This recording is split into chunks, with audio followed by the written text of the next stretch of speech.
Alright, welcome back to the Crabby Dice. Today we're looking at the first expansion to Isle of Skye called Jouneyman. Alright, so what are you going to get in the box? Well, you're going to get a board, a pawn, some bonus chits, and some cubes in every single color. I just got red displayed over here. You're just going to get a couple of landscape tiles, some bonus tiles that you can shuffle into the base game, and finally some roads.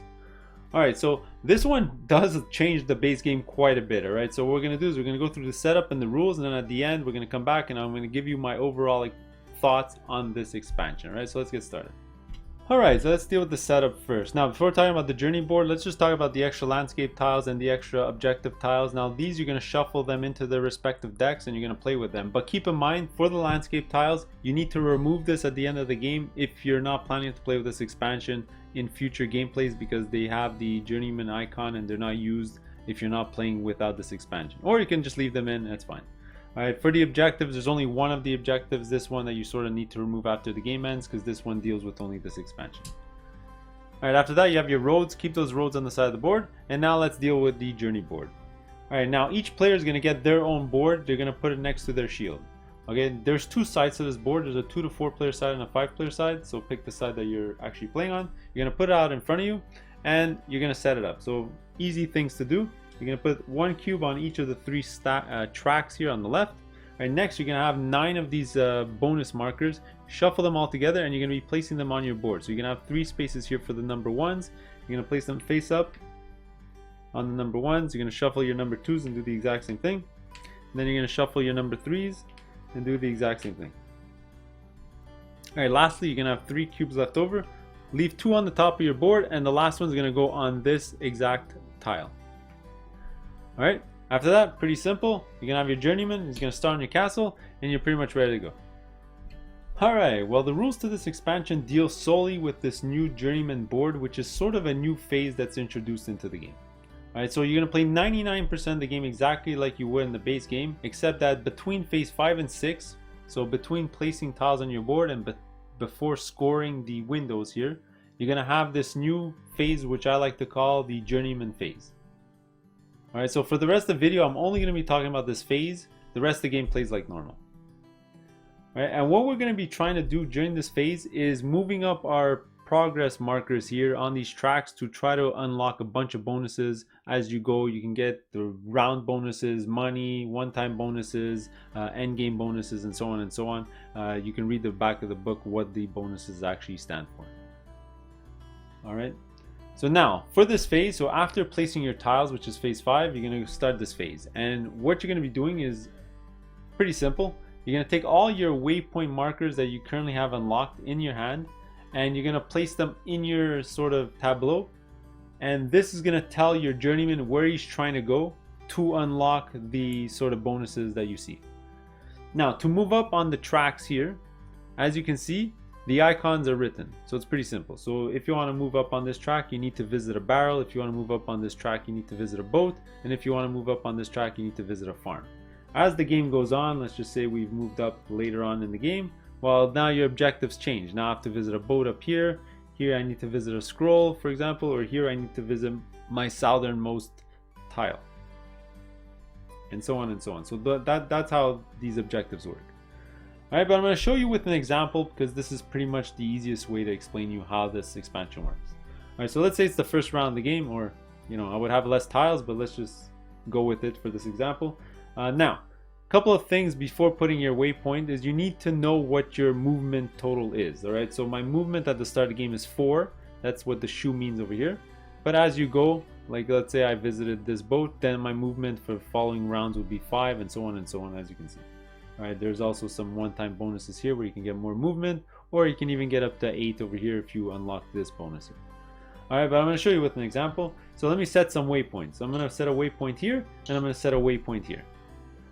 Alright, now you have to calculate your movement. Very important. To move from a tile to another tile costs 2 movement points, but if you connect from a tile to another tile and there's a road connecting the 2 tiles, then it's only 1 movement point. So technically this is 1 movement point, and this would have been 1 movement point. But before moving on to the next tile, I'm going to deal with this waypoint. Alright, now to unlock a bonus, what you pretty much do is you return a waypoint back to your supply. You're going to look at that tile that you're on, and you're going to move up 1 bonus on any of your tracks. All right, this tile, pretty simple. It only has a sort of farmhouse, so I'm only going to move on the farmhouse bonus. So I'm going to go find a farmhouse, which is this one over here, and I'm going to move up on the track. All right, if there was a bonus, I would get the bonus. All right, and then you just keep going. So now my next movement, I still have 3 movement to go. I'm going to move up to this one. I'm going to return this waypoint, and I'm going to visit a boat. I'm going to go look at my tableau here. I see a boat. I'm going to move up on the boat. All right, now it's very important that if there's like 5 or 6 different things on one tile, you're still only picking one bonus track that you're going to move up on. All right, you never move up on multiple tracks at the same time. And that's pretty much what you're doing.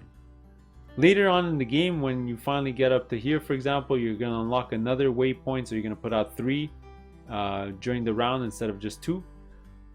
Also, you're not forced to put out all your waypoints if you just really want to, visit one place, because there's only one place that you can unlock something. Well, you just put out one waypoint, and they don't have to be connected. You can pretty much put waypoints wherever you want. If I wanted, I could put one here and one here. Let's say I had 8 movement. Well, then I could do 1, 2, 3, 4, 5 and visit everything that I have here, for example.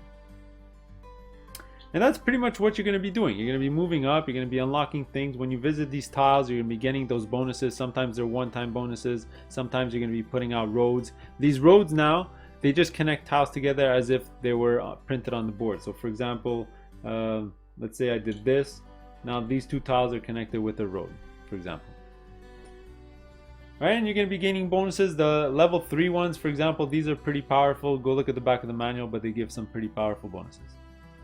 Now, the only extra thing that is introduced into the game outside of this phase is when somebody else buys a tile from you. You're going to see on the first top track over here, you're going to move up the top track no matter what.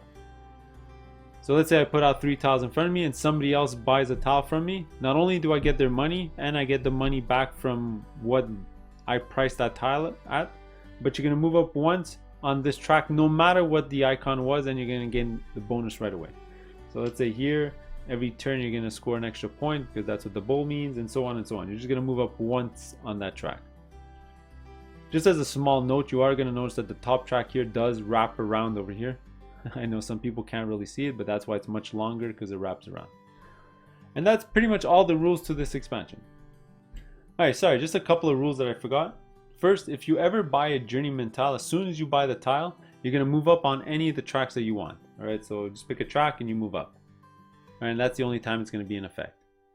Alright, second is for the last track over here, when you move your marker over these bridges here, you do need to pay the bank. So here it's going to be 5, and here it's going to be 8, don't forget. And here's 12 actually. And the final thing that I need to mention is the moving up on a track using the castle. Now, if you want to move up and you don't have the requirement, or you just want to skip it by paying money, you can do that. How you do that is you put a waypoint on your castle.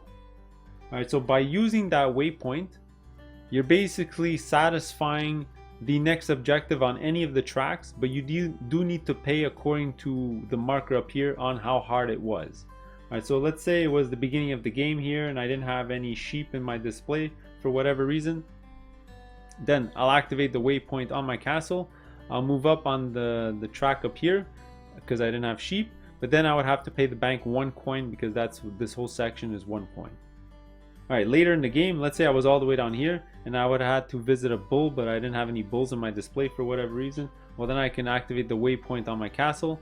Alright, I'm going to add advance where it says the bull, but then guess what? I'm going to have to pay 8 coins to the general supply. Alright, and that's how all of these work. And you can only activate the castle to do this once per turn, obviously. Oh boy, where do we even start with this expansion? You know what, I'm going to make this super quick. I don't want to give the impression that this is the worst expansion ever made. It's just alright. There's nothing special going on here. I just never play with it. In my opinion, it doesn't gel really well with the base game. It really feels like something that was completely bolted on to the side of a game and adds mechanisms that you really don't even need, and they're just completely like alien to the base game. It's nothing that you would have done or even thought about if you're just playing the base game. Alright, that being said, what is good, the feeling of unlocking these bonuses does actually feel pretty good, and that's cool. The problem with this whole addition here is the rules overhead and the time overhead and all the overhead isn't worth it at all. You are adding quite a bit of time to your game. You are adding some more decisions, where to move your guy and all that stuff. It introduces some AP. It just adds a lot of time. But the rules overhead is the killer. I mean, just explaining this extra board and the extra phase and the movement rules, which is complicated, and the satisfying with the castles and all this stuff. It's just a lot of rules. I mean, it's sort of a pain, especially for a game that's so streamlined. Isle of Skye is a fantastic game because you can pretty much teach the game in less than 5 minutes. There's no complicated bits. You can just get going. You know, adding this just adds 15-20 minutes to the teach, and then it adds an extra 20-30 minutes to the gameplay. It is just a pain in the neck and something I never play with, unfortunately. Alright, but if you are really experienced with the game, you know, give it a shot. It adds some variety. I like the variety that it adds. It's pretty cool, but you know, it's really hard to get to the table unless you've played with people who've played like 6, 7, 8 times the base game already. Alright, so those are my thoughts overall. We'll make it quick. Click on the link below if you want to see the other rules to the other expansion or my playthrough, and we'll see you in the next one. Later.